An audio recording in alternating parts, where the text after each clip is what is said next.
Pour ce culte, nous allons commencer par le célébrer par des chants, des louanges.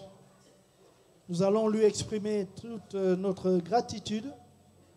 Il nous a gardés, non seulement depuis notre conversion, depuis qu'il s'est révélé à chacun d'entre nous, mais encore cette nuit. Il nous a permis de nous lever ce matin. Il est vraiment digne de louange et d'adoration. Voilà, nous voulons saluer nos frères et sœurs, nos amis qui nous regardent sur notre chaîne YouTube. Que la grâce de Dieu vous accompagne, vous assiste, vous fortifie. Et quelle que soit la situation par laquelle vous passez, croyez en Dieu, gardez votre foi ferme en Dieu, il agira. Amen. Gloire à Dieu. À toi nos cœurs, à toi nos vies, notre Dieu. Voilà le premier cœur que nous vous proposons. Voilà, sentez-vous libre. Si vous voulez vous lever, vous levez. Si vous voulez battre des mains pour glorifier notre Dieu sans problème. À toi nos cœurs, nos vies.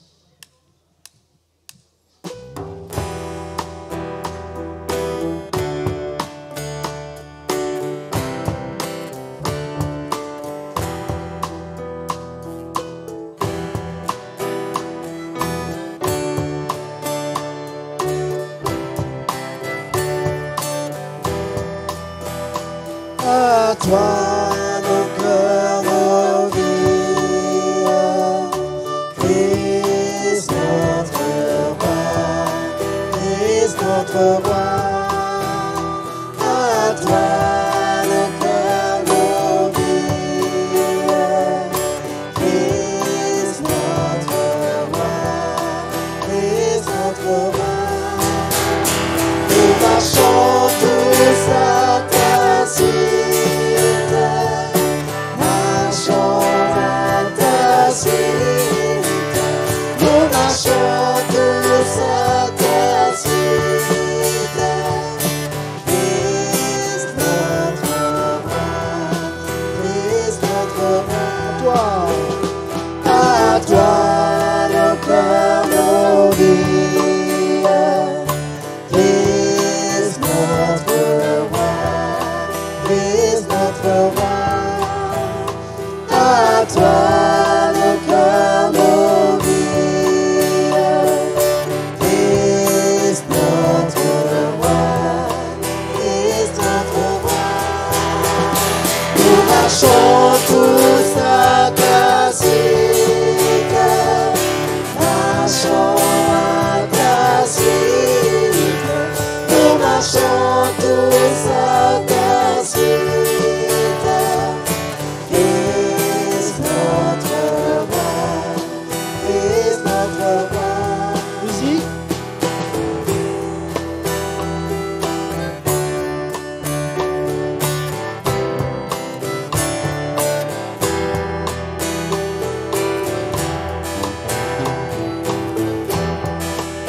à Dieu.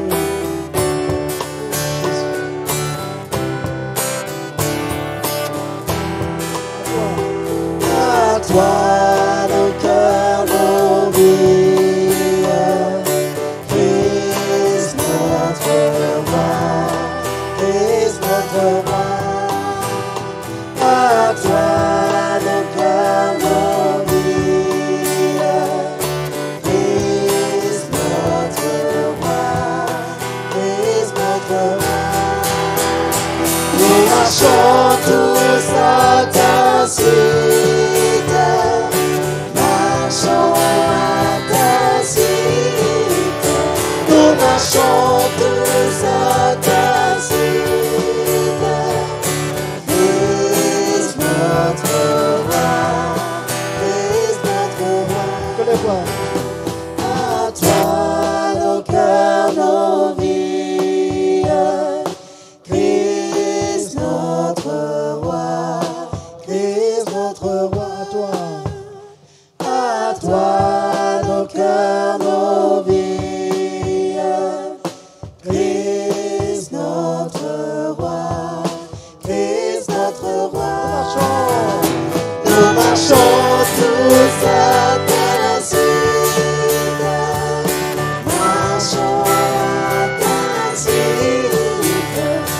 marchons tous à ta suite.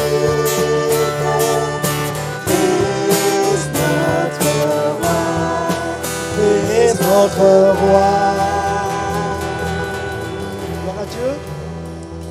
Oh, qu'il est bon de marcher à la suite du Seigneur.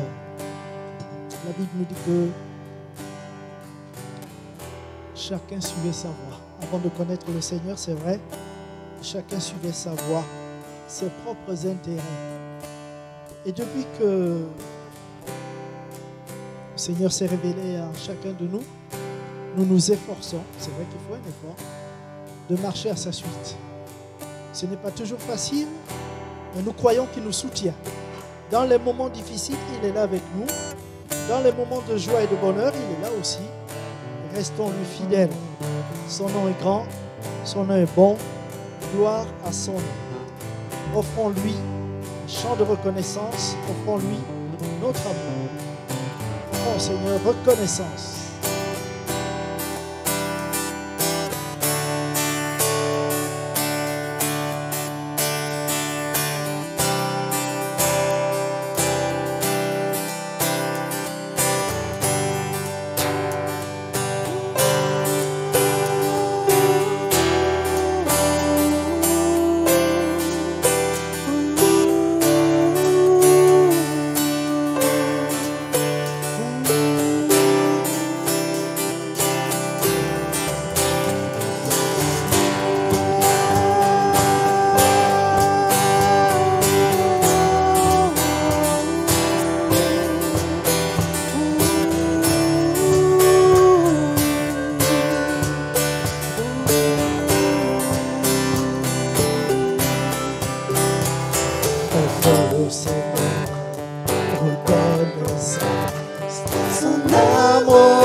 Jamais Dieu est avec nous, à jamais, Dieu est fidèle, à jamais Dieu est mort, à jamais Dieu est avec nous, à jamais.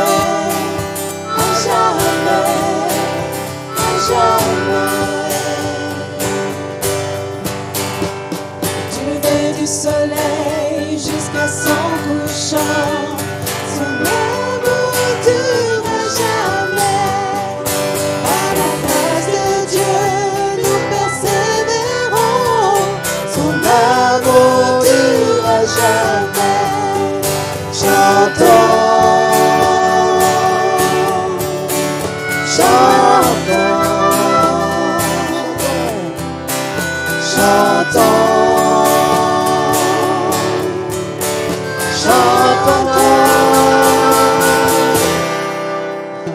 jamais Dieu est fidèle, à jamais Dieu est grand, à jamais Dieu est avec nous, à jamais,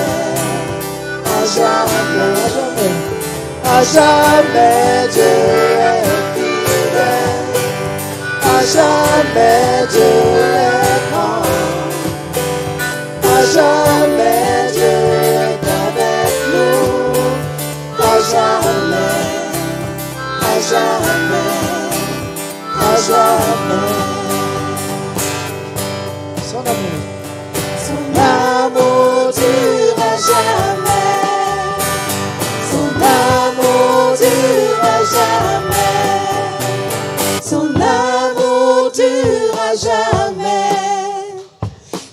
amour durera jamais. Son amour durera jamais. Son amour durera jamais. Chantons, chantons, chantons,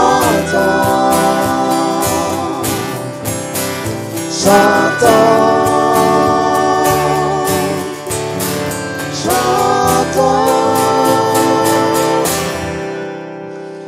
Jamais Dieu est fidèle, à jamais Dieu est grand, à jamais Dieu est avec nous, à jamais, à jamais, à jamais Dieu est fidèle, à jamais Dieu est grand, à jamais Dieu est avec nous, à jamais, à jamais, à jamais.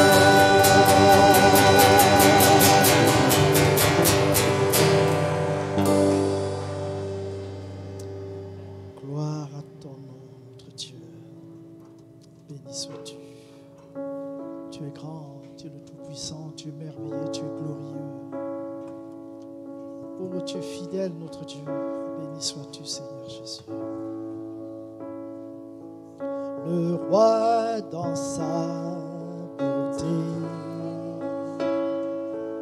vêtu de majesté, la terre dans la joie, la terre dans la joie. Sa gloire resplendit, l'obscurité s'enfuit au son de sa voix, au son de sa voix. Combien Dieu est grand, chantons-le combien Dieu est grand, et tous verront combien Dieu est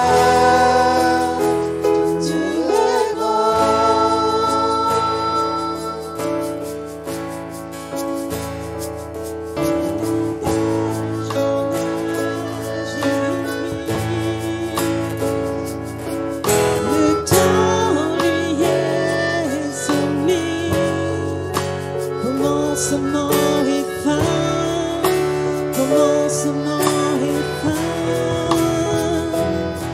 Céleste Trinité, Dieu d'éternité, il est l'agneau divin, il est l'agneau divin.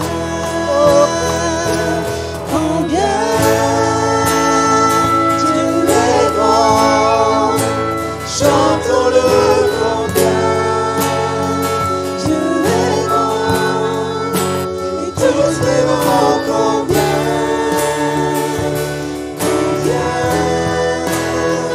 Dieu est combien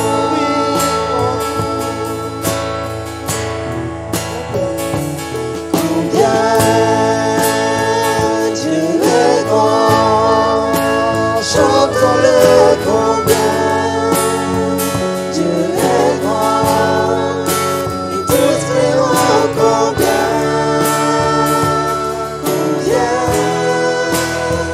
Dieu est grand.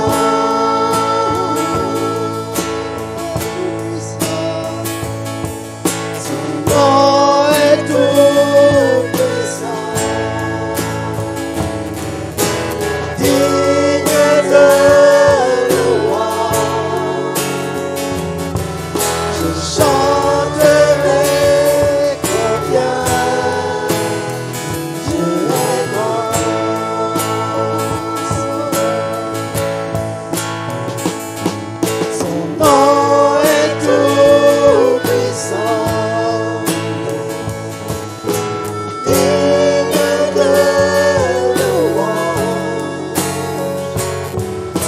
chanterai combien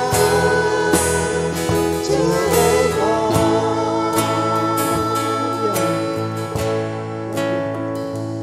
Combien Dieu est grand. Chantons-le combien Dieu est grand.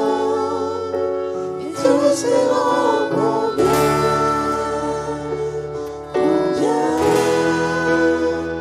Dieu est grand.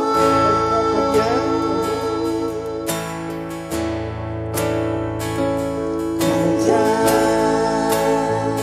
Dieu est grand.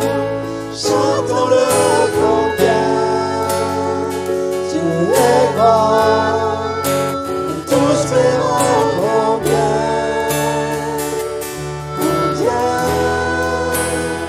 Dieu est grand. Que tout le monde alors s'élève un chant. Dieu tout-puissant.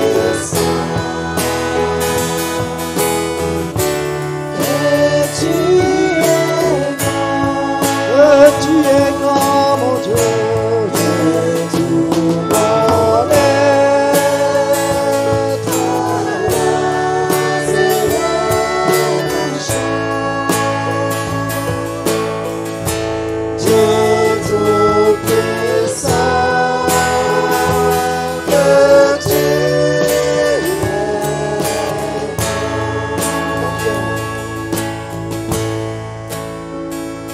combien Dieu est grand.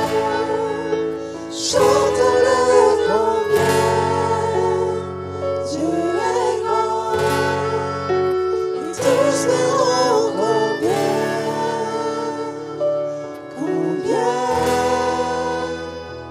Dieu est grand.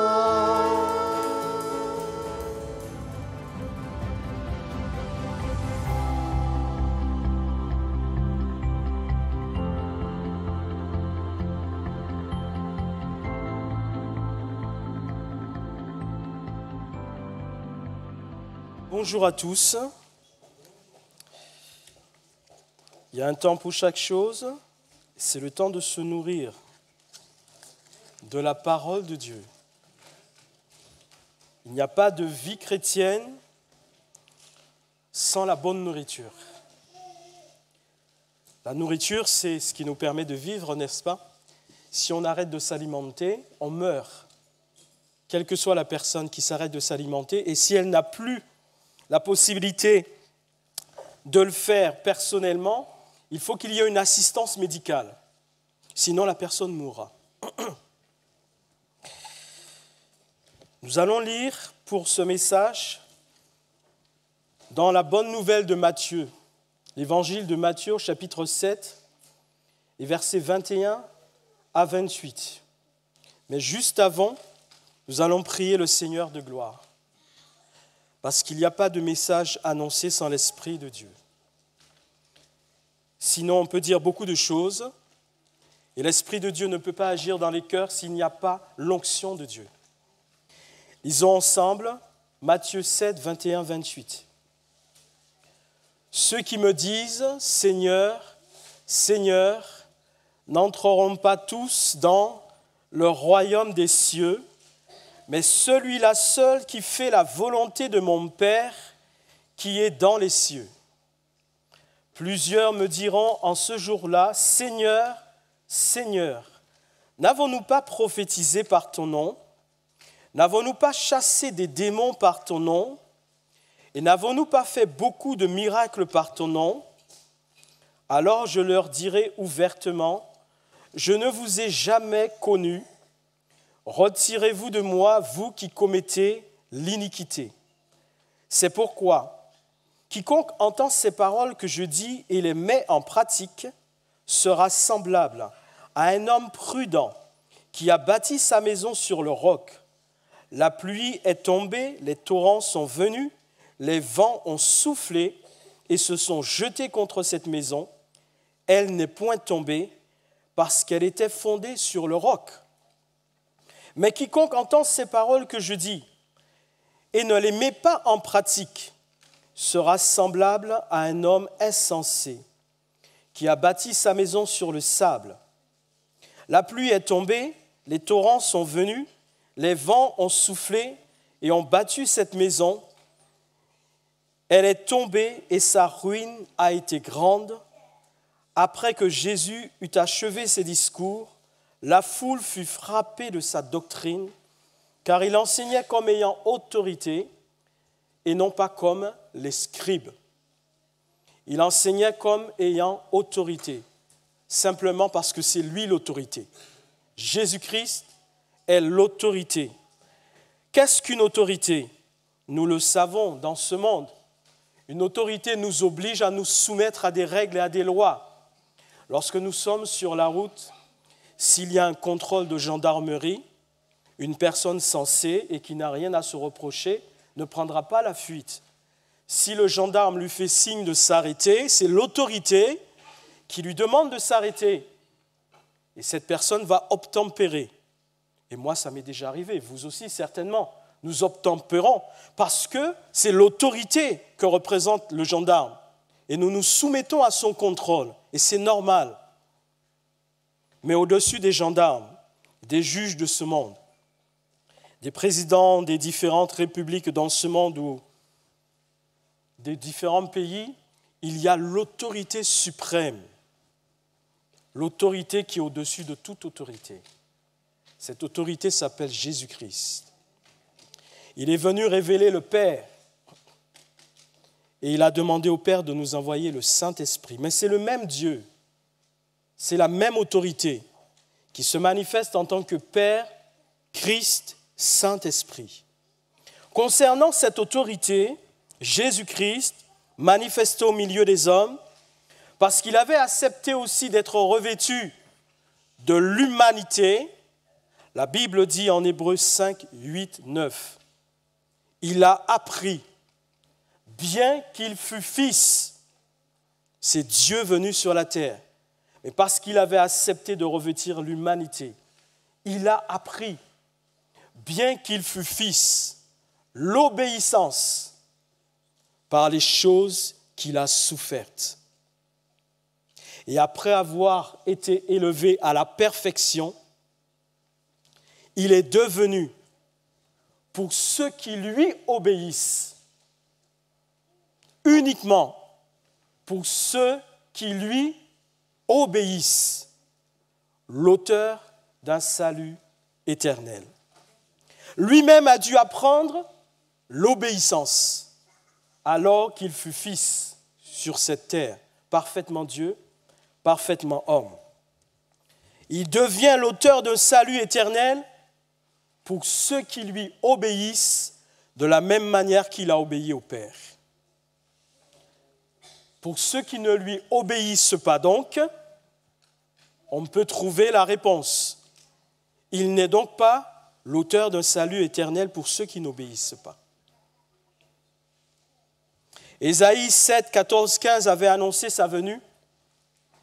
Il est dit, voici, le Seigneur lui-même vous donnera un signe. Un signe, la Vierge deviendra enceinte. Nous savons qu'il s'agit de Marie. Et elle enfantera un fils, Jésus. Elle lui donnera le nom d'Emmanuel, ce qui signifie Dieu avec les hommes.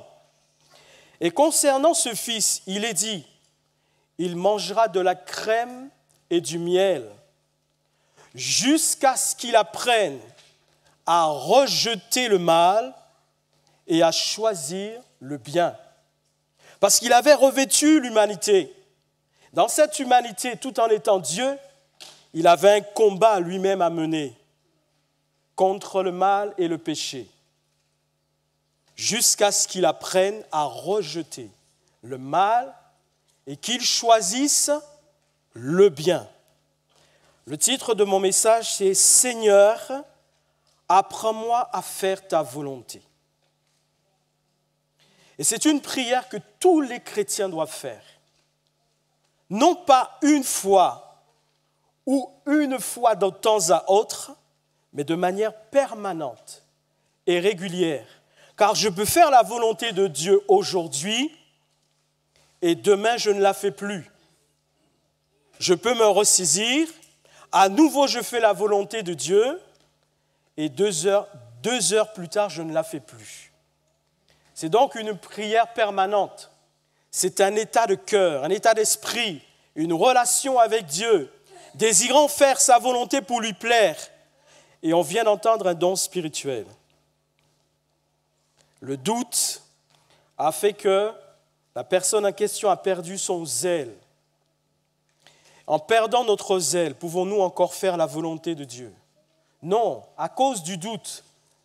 Il y a donc des choses qui nous font la guerre et qui nous empêchent de faire la volonté de Dieu. Alors, il faut se ressaisir. Seigneur Jésus, apprends-moi à faire ta volonté. Un jour, Jésus va répondre à une demande de ses disciples. Il y répondra favorablement.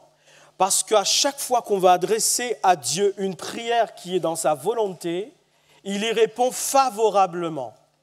Et il répond donc à ses disciples parce que ses disciples l'avaient côtoyé pendant 3 ans et demi. Et ils avaient vu que c'était un homme de prière, un homme consacré. Ils avaient vu l'efficacité de la gloire de Dieu dans sa vie. Ils veulent lui ressembler. Et nous aussi, notre motivation doit être de ressembler à Jésus. Ils veulent lui ressembler. Ils veulent être des hommes de prière comme lui. Ils se rendent compte qu'ils ne savent pas vraiment prier comme il faut. Ils disent, Seigneur, apprends-nous à prier. Dans Matthieu 6, 9, 13, apprends-nous à prier. Ce à quoi Jésus répondra favorablement.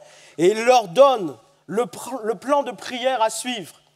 Et dans ce plan de prière, à un moment donné, il les dit, nous le connaissons, ce qu'on appelle communément le Notre Père, la prière sacerdotale. Lorsque nous nous adressons au Père, nous devons dire, Père, que ta volonté soit faite sur la terre comme au ciel. Parce que ça veut dire qu'au ciel, la volonté de Dieu, elle est toujours faite. Au ciel, dans la présence de Dieu, dans son royaume, sa volonté, elle est toujours faite. Et sa volonté, elle est parfaite. Alors nous devons dire à Dieu, de la même manière que ta volonté se fait dans ton royaume, de manière parfaite, nous souhaitons, nous désirons, nous recherchons à ce que ta volonté soit faite aussi sur la terre de manière parfaite. Et cela commence dans nos vies en tant que représentants de Dieu sur cette terre. Ambassadeurs de Jésus-Christ, ambassadrices de Jésus-Christ, représentants du royaume de Dieu, donc sur la terre. Jésus, lorsqu'il est venu uniquement pour faire la volonté du Père. Et il n'a pas fait autre chose que la volonté du Père. Jean 6, 38, il dit « Je suis descendu du ciel ». Il était bien donc dans le ciel, là où il a toujours été. Parole de Dieu éternel, par laquelle Dieu a construit, établi et créé toutes choses. Il dit « Je suis descendu du ciel pour faire non ma volonté ». Non, je ne suis pas venu faire ma volonté. Le Père ne m'a pas envoyé pour que je fasse ma volonté. Non pour faire ma volonté, mais la volonté de celui qui m'a envoyé. Et qui l'a envoyé? C'est le Père qui l'a envoyé.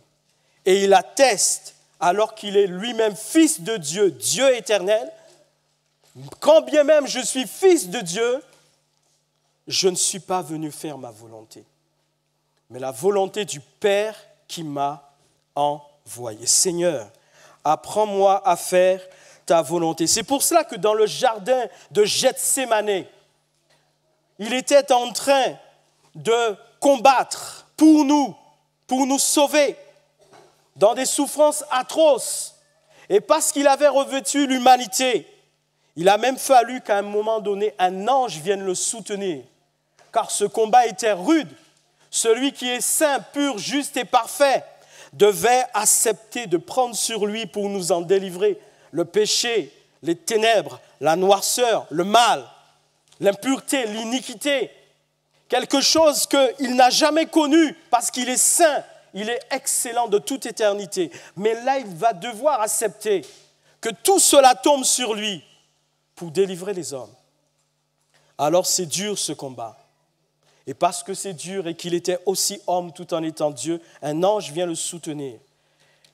Mais il ne s'est jamais détourné du but que le Père lui avait fixé.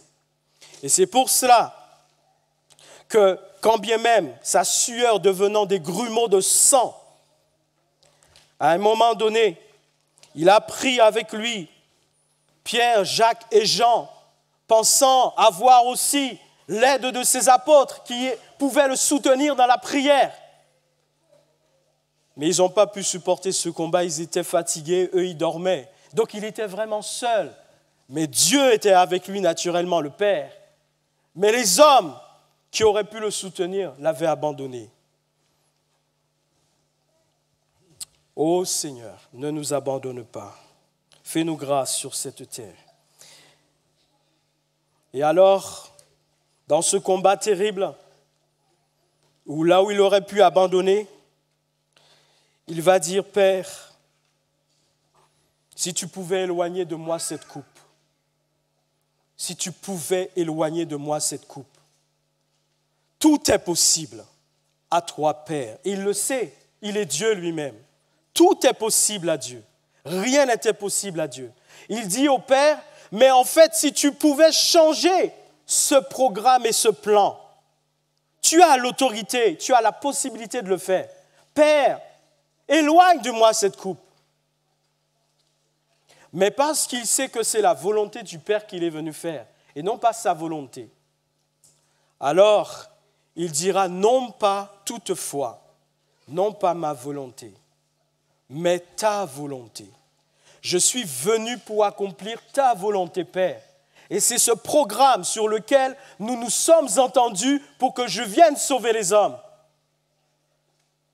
Même si cela m'est difficile.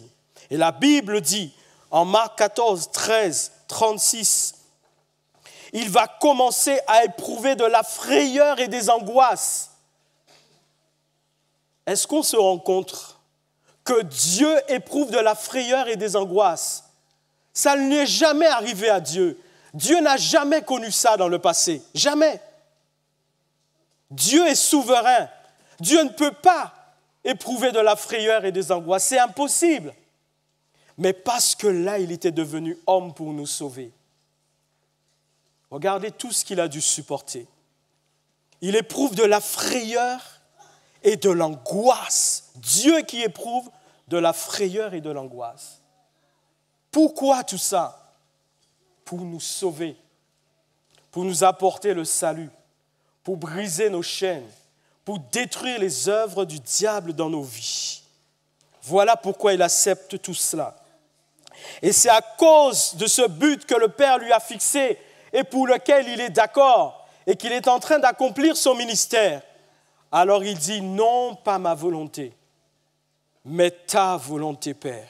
J'irai à cette croix, quoi qu'il en coûte, quoi que je subisse, j'irai à cette croix pour les délivrer, Père, parce que je les aime, parce que je ne veux pas qu'ils se perdent, parce que je ne veux pas qu'aucun d'eux ne puisse se perdre. Je veux que là où je suis, ils y soient aussi, et pour l'éternité. Il était déterminé à faire la volonté de son Père. La volonté de son Père, c'était ça sa nourriture. C'est ça qui le motivait. C'est ça qui lui donnait la force. C'est ça qui lui donnait envie de continuer. Même si les hommes le fatiguaient, mais il voulait aller jusqu'au bout. Parce que lui, il a la vision éternelle.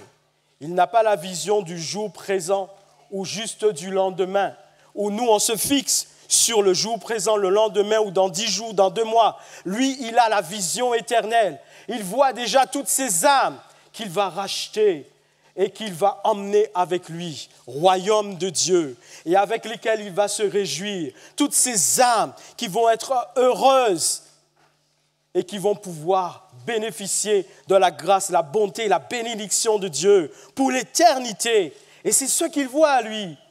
Alors, quoi que ça lui coûte, il ira donc jusqu'au bout. Parce que sa nourriture, c'était de faire la volonté de son Père. Jean 4, 34, Jésus dit, « Ma nourriture est de faire la volonté de celui qui m'a envoyé et d'accomplir son œuvre. » C'était ça sa nourriture. Faire la volonté de celui qui l'avait envoyé et d'accomplir son œuvre. Il n'avait donc pas d'autre objectif que cela. La bonne question que nous devons nous poser ce matin. Et nous, quelle est notre nourriture? Qui nous envoie? N'est-ce pas Jésus qui nous envoie? N'est-ce pas lui qui en Matthieu 28, 19, 20 a dit « Allez » ? N'est-ce pas Jésus qui a dit « Allez » pour que nous puissions faire de toutes les nations des disciples en les baptisant au nom du Père, du Fils et du Saint-Esprit, afin que nous puissions ensuite leur enseigner à observer tout ce que Jésus nous a prescrit. N'est-ce pas Jésus qui nous a dit « Allez » ? N'est-ce pas le Père qui l'avait envoyé? Et nous, c'est Jésus qui nous envoie. L'Église est administrée par Jésus-Christ qui en est la tête. Il en est l'administrateur en chef. C'est lui qui décide. Il a dit qu'il bâtirait son Église sur lui-même, la pierre angulaire, le fondement, le roc, comme nous l'avons lu concernant les 2 maisons. Et alors, puisque c'est lui qui nous a dit « Allez », à qui devons-nous être soumis? À nous-mêmes, à quelqu'un d'autre ou à Jésus-Christ?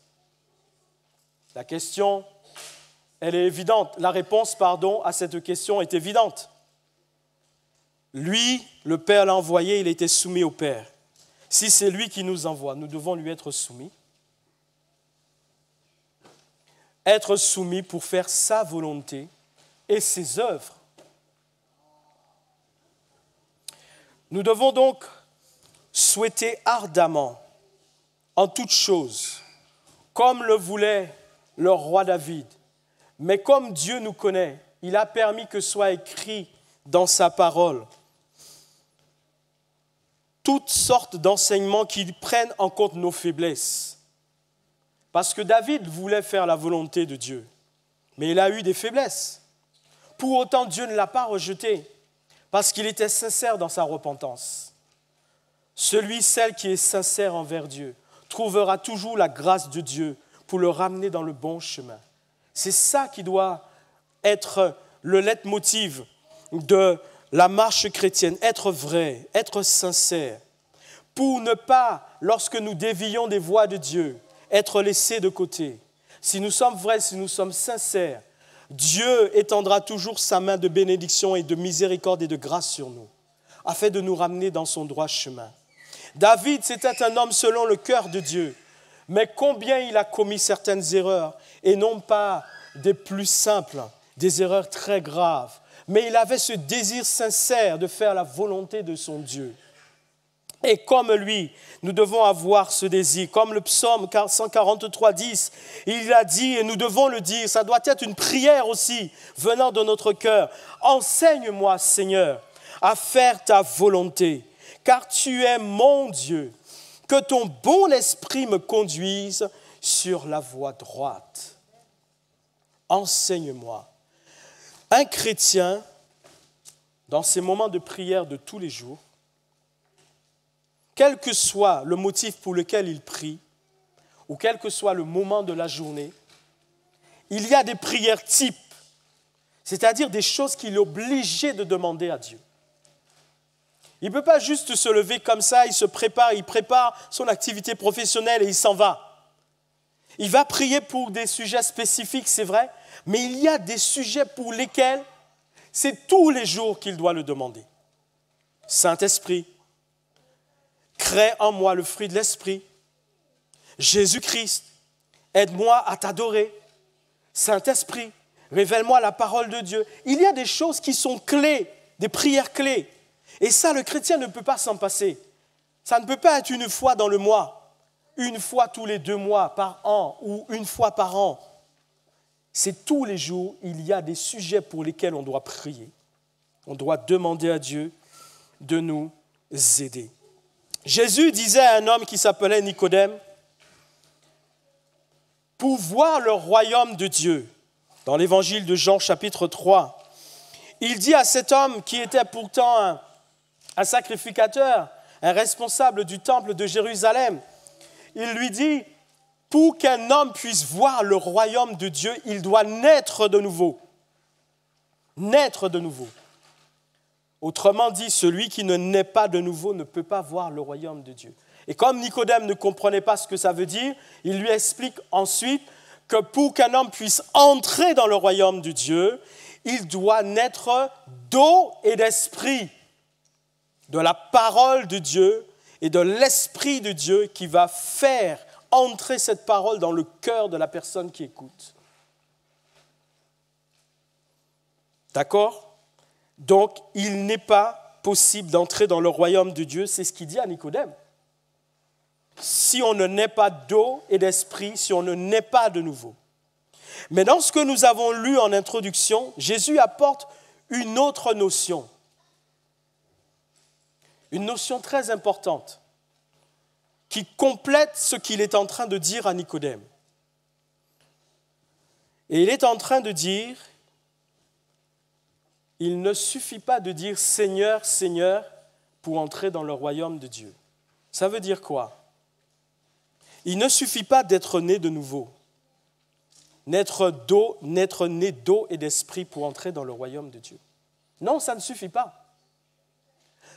Ça, ce n'est que le début. Ça, c'est la première condition obligatoire. Sans cette condition, la porte du ciel est fermée. Il faut déjà naître de nouveau, d'eau et d'esprit pour voir le royaume de Dieu, c'est-à-dire comprendre les choses qui viennent de Dieu et pouvoir y accéder par l'Esprit de Dieu qui nous fait comprendre, qui nous fait recevoir Jésus dans nos vies comme Sauveur et Seigneur de nos vies et avoir ce désir désormais d'être un enfant de Dieu, de dire « Seigneur, je t'accepte comme mon Sauveur, mon Seigneur, je te demande pardon pour mes péchés », mais après il y a un engagement. Et c'est pour ça que Jésus dit ici, il ne suffit pas de dire « Seigneur, Seigneur ». Ce n'est pas aussi simple que cela. Et il dit très clairement, ce ne sont pas tous ceux qui disent « Seigneur, Seigneur » qui entreront dans le royaume des cieux, mais celui-là seul qui fait la volonté de mon Père qui est dans les cieux. Naître d'eau et d'esprit, c'est la première condition pour que nous soyons emmenés à la repentance et que nous demandions à Jésus-Christ de devenir notre Sauveur et notre Seigneur. Mais ça ne s'arrête pas là. Ensuite, il faut accepter de marcher dans l'obéissance. Et l'obéissance ne peut être observée que lorsque nous sommes prêts à faire la volonté de Dieu. Celui-là seul qui fait la volonté de mon Père qui est dans les cieux. Vous savez, pour nous qui avons un véhicule, que ce soit une moto, une voiture, pour pouvoir accéder à la circulation sur la voie publique, nous avons dû premièrement passer le permis. Le code, ensuite la conduite, et les deux ensemble, si nous les avons réussis, c'est l'autorisation que nous avons obtenue, le permis de conduire, donc d'aller sur la voie publique avec un véhicule autorisé. Donc il fallait d'abord le permis, naître d'eau et d'esprit, pour accéder à la voie publique, accéder au royaume de Dieu. Mais si nous nous mettons à faire n'importe quoi sur la route, Et nous le voyons, ça existe. Il y a des gens qui font n'importe quoi. Pourtant, elles ont le permis. Ils ont le permis de conduire sur la voie publique. Si nous nous mettons à faire n'importe quoi, que se passera-t-il? L'autorité pourra constater les infractions que nous faisons et pourra prendre à notre encontre des mesures disciplinaires, au point même que le permis, nous pouvons le perdre. Et c'est la réalité pour certaines personnes. Elles avaient le permis de conduire, mais elles l'ont perdu. Elles doivent recommencer. Et certaines personnes ont raté des postes professionnels à cause de ça, soit qu'elles étaient déjà en poste, elles ont perdu le permis de conduire, elles ne pouvaient plus continuer leur activité professionnelle qui nécessitait d'avoir le permis. Et d'autres, n'étant pas encore en poste, partant dans un entretien d'embauche, n'ont pas pu avoir le poste parce que ce poste-là exigeait d'avoir le permis de conduire. Pourtant, ces personnes, soit qu'elles ne l'avaient pas, ou soit qu'elles l'avaient.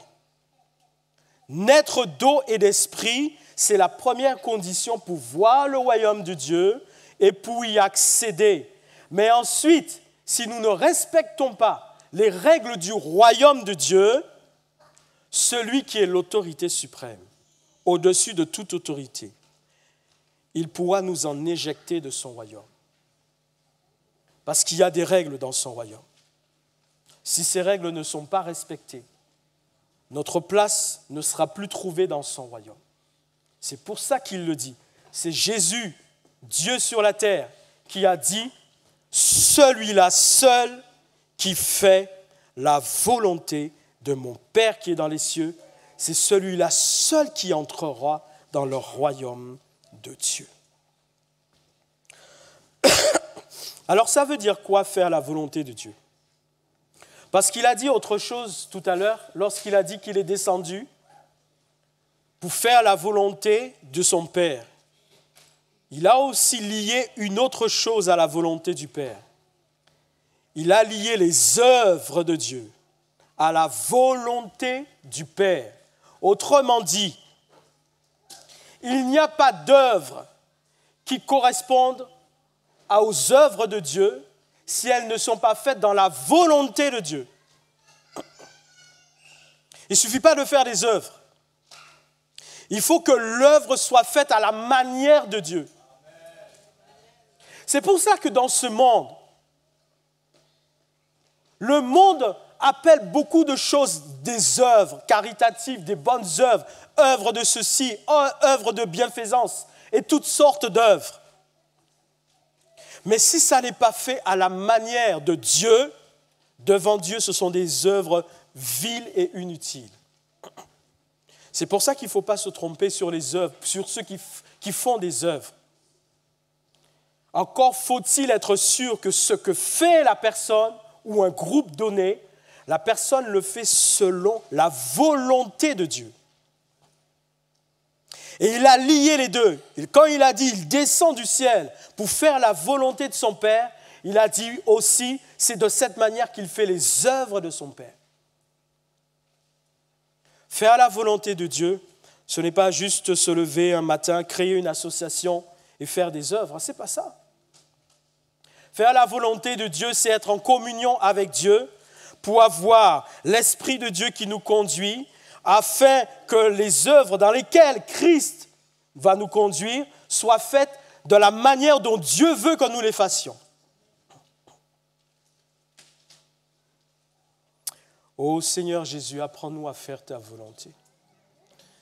Et preuve de cela, c'est que c'est Jésus qui a pris cet exemple. Et ce n'est pas pour rien. Dieu ne fait jamais rien au hasard, jamais. Il a pris des exemples frappants pour bien attirer notre attention, afin que le Saint-Esprit puisse imprégner en nous ce qu'il veut nous dire. Il dit, certains lui diront, nous avons prophétisé en ton nom. Nous avons chassé des démons par ton nom. Nous avons fait des miracles par ton nom. Et remarquez, Jésus ne s'attarde pas sur ce qu'ils sont en train de dire concernant les œuvres. Écoutez bien. Il ne les reprend pas. Il n'est pas en train de débattre avec eux pour dire « Vous dites que vous avez prophétisé en mon nom, mais est-ce que c'était bien en mon nom ?» Non, il n'est pas dans ça.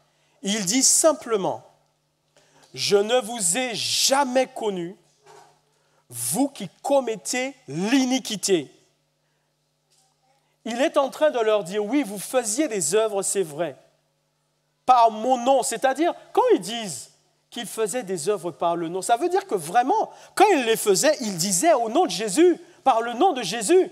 C'est vrai. Jésus ne les reprend pas sur ça. Jésus leur dit seulement, vous êtes des ouvriers, vous étiez, parce que là, quand Jésus parle de cela, il s'agira du moment où tous comparaîtront devant lui pour rendre compte de ce qu'ils ont fait sur cette terre.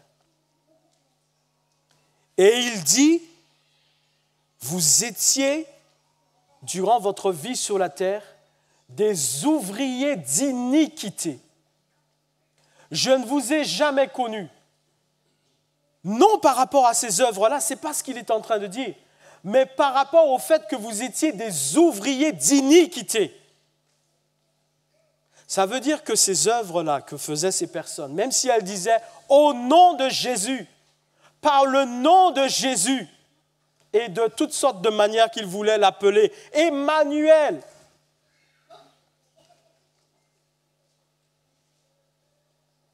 Lui, Jésus, il dit, la manière dont vous faisiez ces œuvres, c'était des choses totalement abjectes, contraires à ma volonté, contraires à ma vision, contraires à ce que j'enseigne, contraires à ce que je demande, contraire à la manière dont je vous demande de faire les choses. C'est ce qu'il est en train de dire. Il ne va pas plus loin, il ne donne pas plus de détails. Mais il dit, je ne reconnais pas ce que vous faisiez parce que ce n'était pas de la manière dont je vous demandais de le faire. Donc, comme ce n'était pas à ma manière, vous n'étiez pas en train de faire ma volonté. Et si vous n'étiez pas en train de faire ma volonté, ce n'est pas mes œuvres que vous faisiez. Ce ne sont pas mes œuvres que vous faisiez. Vous faisiez les œuvres d'autres personnes ou de vous-même, mais ce n'était pas mes œuvres. Ce n'était pas mes œuvres. Je ne vous ai jamais connu. Ouvrier d'iniquité. Ainsi que l'on se pose bien la question, Seigneur, est-ce que ce que je fais correspond à ce que tu me demandes? Est-ce que je suis vraiment en train de faire ta volonté? Est-ce que tu es d'accord? Est-ce que lorsque tu me regardes, tu agrées, tu approuves? Est-ce que c'est bien comme ça que je dois faire, Seigneur? Et Dieu est un Dieu d'amour, n'est-ce pas? C'est un Dieu de grâce. David, il ne l'a pas frappé, non? Oui, David a subi. Il a subi les épreuves. C'était normal. Et Dieu permet aussi qu'on passe par des épreuves. Mais lorsqu'on est vrai, comme j'ai dit, lorsqu'on est sincère, si on va dans un sens, on croit faire les œuvres de Dieu, et Dieu nous arrête, ou il nous interpelle, son esprit nous interpelle, et on voit qu'on ne fait pas ses œuvres, c'est-à-dire on ne fait pas comme il veut, même si on pense faire ses œuvres, on s'arrête, on change de voie, et on dit, Saint-Esprit, montre-moi comment faire l'œuvre de Dieu. Et on va dans l'autre sens, et on se nourrit de la bonne nourriture. Cette nourriture va nous donner la force de rester vivant spirituellement. Et en étant vivant spirituellement, avec la communion avec Dieu, on va pouvoir faire les œuvres, non pas comme on veut, non pas comme un autre nous a dit de le faire, mais comme Dieu veut que nous les fassions. Parce que c'est lui qui nous envoie. Comme lui, il était venu de la part du Père et qu'il a accompli toute la volonté donc, de son Père. Jésus voulant attirer notre attention encore, il utilise une scène qui ne peut pas nous laisser indifférents. Lorsqu'un jour, alors qu'il y avait une foule autour de lui, sa mère, Marie, avec ses frères et ses sœurs, nous dit la Bible. Parce que Marie n'est pas restée vierge, contrairement à ce qu'on veut faire croire dans certaines doctrines contraires justement à la volonté de Dieu. Marie a eu d'autres enfants avec son mari Joseph. Donc cette mère Marie et ses frères et ses sœurs viennent le voir, mais ils ne peuvent pas y accéder parce qu'il y a trop de monde. Alors quelqu'un vient lui dire, ta mère et tes frères sont là et ils veulent te voir, ils veulent s'entretenir avec toi. Et Jésus va utiliser cette circonstance pour bien nous enseigner sur ce qu'est la volonté de Dieu. Il dit en Matthieu 12, 47, 50, « Qui est ma mère ?» C'est celle qu'il a portée, n'est-ce pas? Celle que le Père a choisie, dans le sein de laquelle il était pour être un homme. Il sait bien qui est sa mère. C'est Marie quand même, qui l'a allaitée. Mais il dit, qui est ma mère? Qui est ma mère? On lui dit, ta maman est là? En toute honnêteté, moi je ne crois pas que si quelqu'un venait me dire, Patrick, ta maman est là, elle est là dehors, elle souhaite te parler, je ne dirais pas, mais qui est ma mère? Ce n'est pas possible, c'est ma mère. Je pense que c'est pareil pour chacun de nous. Mais lui, il joue sur ça, parce qu'il est la parole, il est l'autorité suprême. Il a toute l'autorité pour faire les démonstrations. Alors sur ça, il veut bien leur faire comprendre. Mais qui est ma mère? Et qui sont mes frères dont vous êtes en train de me parler? Je vous dirai qui est ma mère et qui sont mes frères. Je continue la lecture. Il regarde ses disciples. Qui sont ses disciples? Ceux qui se soumettent à ses règles, à ses lois, à ses commandements. C'est ça un disciple, vis-à-vis d'un maître. Il regarde ses disciples. Et il étend sa main sur ses disciples et il dit, voilà, voici ma mère, mes frères, mes sœurs, car quiconque fait la volonté de mon Père qui est dans les cieux, celui-là est mon frère, ma sœur, ma mère. Vous croyez que c'est pour rien que Jésus a fait ça, qu'il a dit cela? Vous croyez que ce qui est écrit dans la Bible, est-ce que moi-même, je crois que ce qui est écrit dans la Bible, ce sont des choses vraiment, des choses simples pour juste agrémenter un petit peu notre vie? Mais non, c'est la parole de Dieu. La Bible dit que la parole de Dieu est vivante. Cette nourriture, elle est vivante, c'est réel. C'est ça qui doit nous nourrir pour que nous demeurions spirituellement vivants. Il dit, ma mère, ce n'est pas Marie qui est dehors. Ce n'est pas qu'il ne reconnaissait pas Marie comme sa mère, ce n'est pas ça. Mais il veut bien leur faire comprendre. Quand bien même Marie, c'est ma mère, et quand bien même j'ai des frères, effectivement, qui sont avec elle, mais ce que je vais vous faire comprendre, celui que je reconnais comme mon frère, ma soeur, ma mère, c'est mon disciple, c'est-à-dire celui qui m'obéit et qui fait ma volonté. C'est celui-là qui est ma mère, mon frère, ma soeur. Dans Luc 8, 19, 21, il dit ceci, c'est exactement la même scène, et il dit, ma mère et mes frères, ce sont ceux qui écoutent la parole de Dieu et qui la mettent en pratique. Ce sont ceux-là que je reconnais, moi, comme ma mère, mon frère, ma sœur, et on pourrait ajouter les oncles, les tatis, tout ce qu'on veut. Du moment où c'est quelqu'un qui fait ma volonté, qui est soumise à mon autorité, alors oui, je le reconnais comme ma mère, mon frère, ma sœur. Je le reconnais comme membre de la famille que je suis venu créer. Mon église, mon épouse que je viens rechercher bientôt. C'est ça qu'il est en train de dire. La nouvelle naissance ne suffit pas. Naître de nouveau ne suffit pas. Après la nouvelle naissance, il faut maintenant l'obéissance. Et l'obéissance ne se fait que par le respect de la volonté du souverain qui tient le souffle de vie qui est en chacun de nous, entre ses mains divines. Et c'est en faisant ainsi la volonté de Dieu qu'on pourra faire aussi les œuvres de Dieu. Parce qu'on les fera selon sa volonté. Et on ne sera pas comme ceux qui disaient dans l'église de Corinthe, moi je suis d'Apollos, moi je suis de Paul, moi je suis de Céphas. Ça, ce sont des gens qui font la volonté d'autres personnes. Ce n'est pas Apollos, Céphas, c'est Jésus-Christ, c'est le Père, c'est le Saint-Esprit.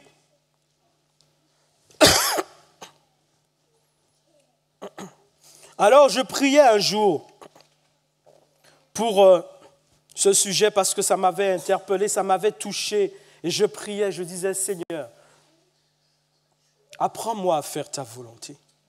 Apprends-moi à faire ta volonté, Seigneur. Parce qu'on se rend compte dans la marche chrétienne, quelles que soient les années, il y a toujours des travers, il y a toujours des choses qu'on ne fait pas bien, il y a toujours une parole, une attitude, un comportement, il y a quelque chose qui ne va pas.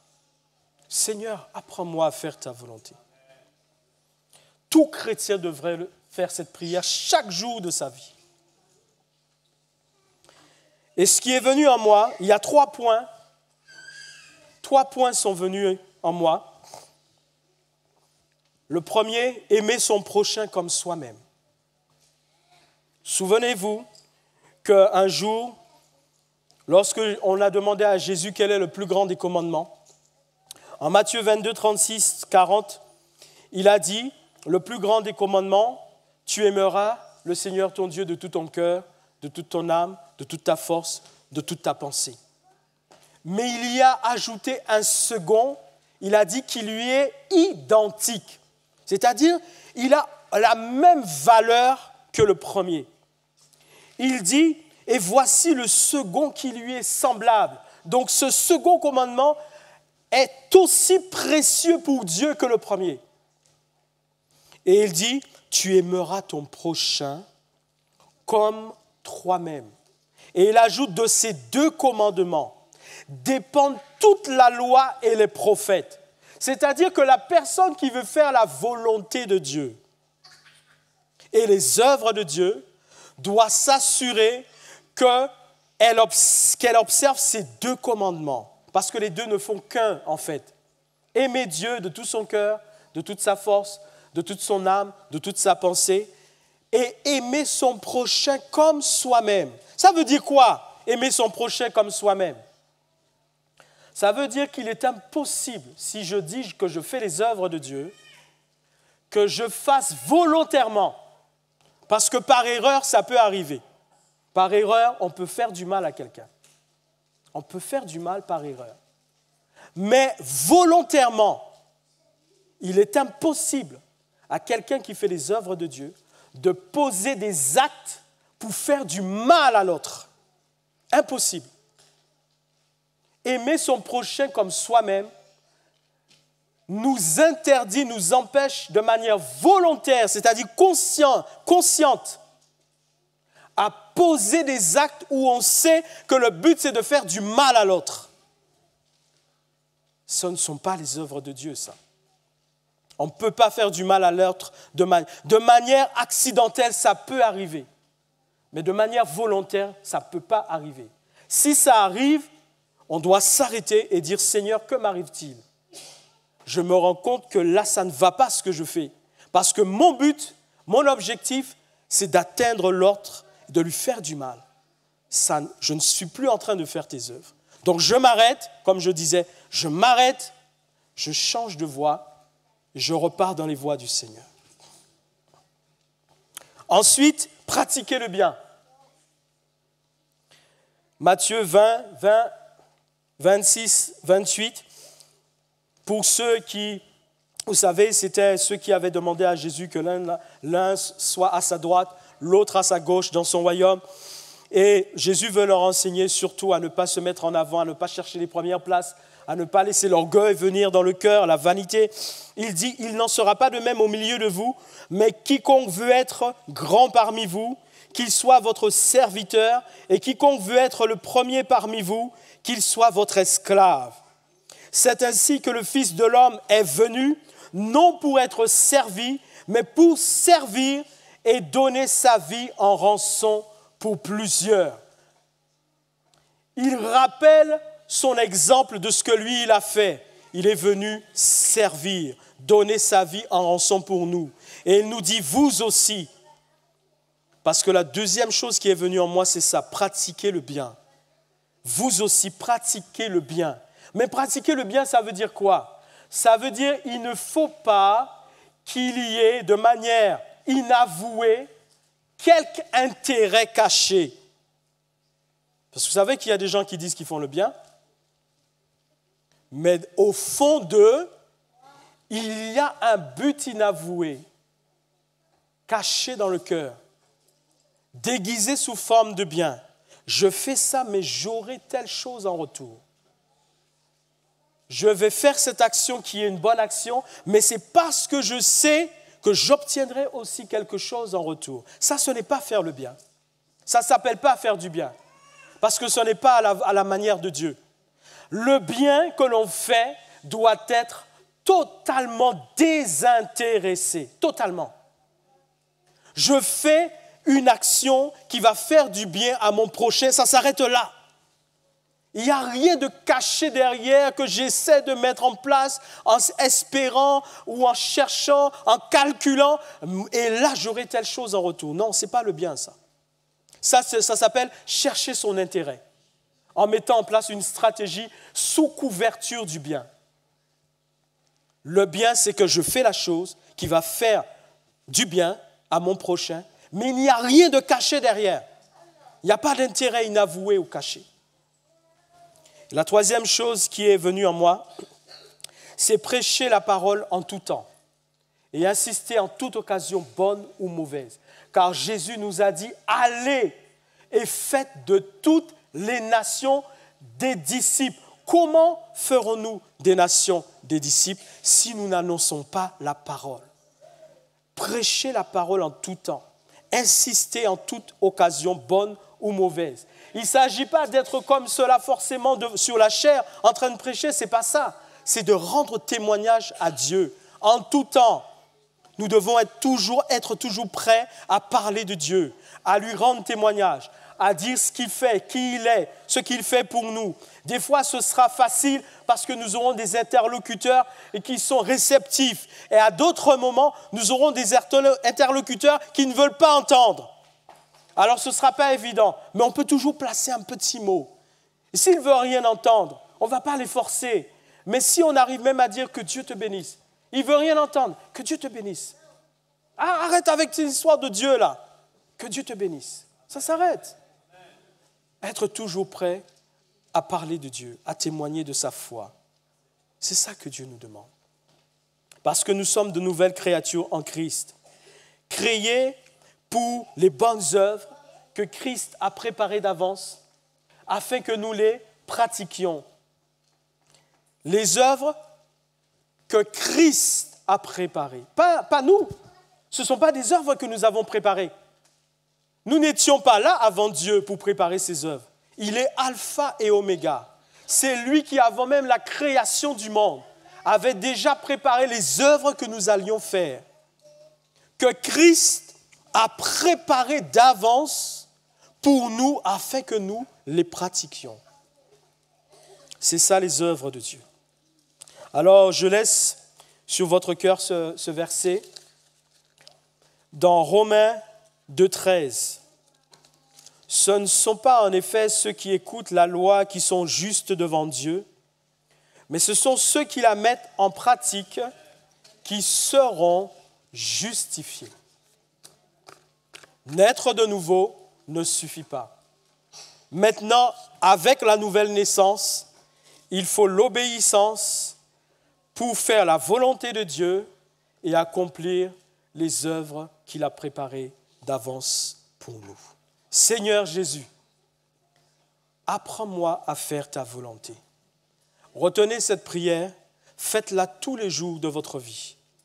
Et chaque jour, le Saint-Esprit vous montrera une manière différente à chaque fois de faire la volonté de Dieu. Hier, il vous avait montré, si on vient t'attaquer, si on vient te piquer, ne te mets pas en colère. Ça, c'était une manière. Demain, il viendra te dire, si quelqu'un te maudit, dis-lui que Dieu te bénisse. Après-demain, il viendra te dire, si quelqu'un te dit, mais tu n'as pas besoin de prier, ce n'est pas important. Tu peux lui dire, la prière, c'est la respiration de l'âme. À chaque fois, le Saint-Esprit te donnera une parole. Seigneur, apprends-moi à faire ta volonté. Et le Saint-Esprit viendra chaque jour te donner une autre manière, une chose nouvelle, une information nouvelle, pour que tu apprennes à faire la volonté de Dieu, pour que j'apprenne à faire la volonté de Dieu. Prions. Seigneur Jésus, Dieu de grâce et de miséricorde, nous voulons faire ta volonté, parce que ta volonté, elle est parfaite, elle est excellente, et c'est par elle que nous pouvons faire tes œuvres. Nous t'en supplions, nous avons besoin de ton aide. Et nous nous adressons aussi à celui que tu as envoyé pour nous enseigner l'esprit de vérité. Esprit Saint, Esprit consolateur, révèle-nous toute la volonté du Christ Jésus, afin que nous la fassions à la manière de Dieu et que tu sois heureux de nous voir faire tes œuvres par ton esprit. Nous t'en donnons toute la gloire éternelle et nous te remercions pour ton amour. Béni sois-tu pour l'éternité, Jésus-Christ. Amen.